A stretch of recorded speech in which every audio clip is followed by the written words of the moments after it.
CM ಸ್ಥಾನಕ್ಕೆ ಏರುವ ಸಂತಸದಲ್ಲಿರುವ DK ಶಿವಕುಮಾರ್ಗೆ ಮತ್ತೊಂದು ಸಿಹಿ ಸುದ್ದಿ ಸಿಕ್ಕಿದೆ. ಈ ಬಾರಿ ಗುಡ್ ನ್ಯೂಸ್ ಕೊಟ್ಟಿದ್ದು ಬೆಂಗಳೂರಿನ ವಿಶೇಷ ಮ್ಯಾಜಿಸ್ಟ್ರೇಟ್ ಕೋರ್ಟ್. ತೆರಿಗೆ ವಂಚನೆ ಆರೋಪ ಪ್ರಕರಣದಲ್ಲಿ ಡಿಕೆಶಿಗೆ ನೀಡಿದ್ದ ಜಾಮೀನು ಷರತ್ತಿನಲ್ಲಿ ಕೋರ್ಟ್ ಸಡಿಲಿಕೆ ಮಾಡಿದೆ. ಈ ಬಗ್ಗೆ ಅರ್ಜಿ ವಿಚಾರಣೆ ನಡೆಸಿದ ಕೋರ್ಟ್ 2 ವರ್ಷ ವಿದೇಶ ಪ್ರವಾಸ ಕೈಗೊಳ್ಳಲು ಅನುಮತಿಯನ್ನು ನೀಡಿದೆ. ಬೆಂಗಳೂರಿನ 42ನೇ ಹೆಚ್ಚುವರಿ ಕೋರ್ಟ್ ಡಿಕೆಶಿಗೆ ಗುಡ್ ನ್ಯೂಸ್ ನೀಡಿದೆ. ಮುಖ್ಯ ನ್ಯಾಯಾಂಗ ಮ್ಯಾಜಿಸ್ಟ್ರೇಟ್ SCJM ಶಿವಕುಮಾರ್ ನಿನ್ನೆ ಈ ಆದೇಶ ನೀಡಿದ್ದು, ಡಿಕೆ ಶಿವಕುಮಾರ್ ಅವರಿಗೆ ಮುಂದಿನ 2 ವರ್ಷಗಳಲ್ಲಿ ವಿದೇಶ ಪ್ರವಾಸಕ್ಕೆ ಅನುಮತಿಯನ್ನು ನೀಡಲಾಗಿದೆ.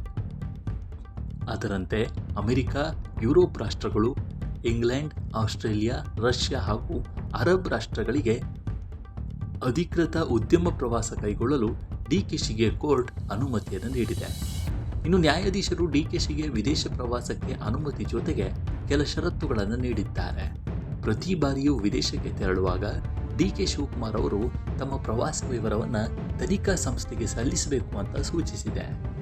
ನ್ಯಾಯಾಲಯದ ನಿರ್ದೇಶಿಸಿದಾಗ ವಿಚಾರಣೆಗೆ ಹಾಜರಾಗಬೇಕು ಅಂತ ಹೇಳಿದೆ. ಈ ಷರತ್ತುಗಳನ್ನು ಶಿವಕುಮಾರ್ ಉಲ್ಲಂಘಿಸಿದರೆ ವಿದೇಶ ಪ್ರವಾಸಕ್ಕೆ ತೆರಳಲು ಅನುಮತಿಸಿರುವ ಆದೇಶ ರದ್ದುಪಡಿಸಲು ಪ್ರಾಸಿಕ್ಯೂಷನ್ ಮನವಿ ಮಾಡಬಹುದು ಎಂದು ಕೋರ್ಟ್ ತನ್ನ ಆದೇಶದಲ್ಲಿ ತಿಳಿಸಿದೆ.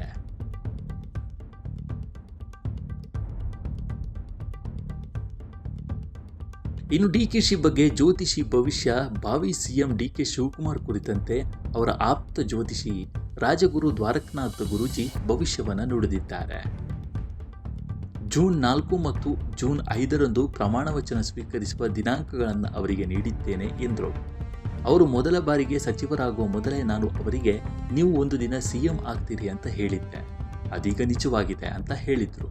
ಇನ್ನು ಡಿಕೆ ಶಿವಕುಮಾರ್ ದೀರ್ಘಕಾಲ ಮುಖ್ಯಮಂತ್ರಿಯಾಗಿ ಸೇವೆ ಸಲ್ಲಿಸುತ್ತಾರೆ ಅಂತ ರಾಜಗುರು ದ್ವಾರಕನಾಥ್ ಭವಿಷ್ಯ ನುಡಿದಿದ್ದಾರೆ. ಡಿಕೆ ಶಿವಕುಮಾರ್ ಅವರು ದೀರ್ಘಕಾಲ ಮುಖ್ಯಮಂತ್ರಿಯಾಗಿ ಸೇವೆ ಸಲ್ಲಿಸಲಿದ್ದಾರೆ. ಅವರು ಆಡಳಿತದತ್ತ ಗಮನ ಹರಿಸಬೇಕಾಗತ್ತೆ ಅಂತ ಸಲಹೆಯನ್ನು ನೀಡಿದ್ದಾರೆ. ಮೊದಲು ಡಿಕೆ ಶಿವಕುಮಾರ್ ನನ್ನ ಬಳಿ ಬಂದಾಗ ಅವರು ಏನೂ ಆಗಿರಲಿಲ್ಲ. ನಾನು ಅವರ ಭವಿಷ್ಯವನ್ನು ನೋಡಿ ಏನು ಕೊಟ್ಟರು ಹೋಗ್ತೋ ನೀನು ಮಂತ್ರಿ ಆಗ್ತೀಯಾ ಅಂತಿದ್ದೆ ಅಂತ ತಮ್ಮ ಹಳೆಯ ಮಾತುಗಳನ್ನು ಸ್ಮರಿಸಿಕೊಂಡಿದ್ದಾರೆ.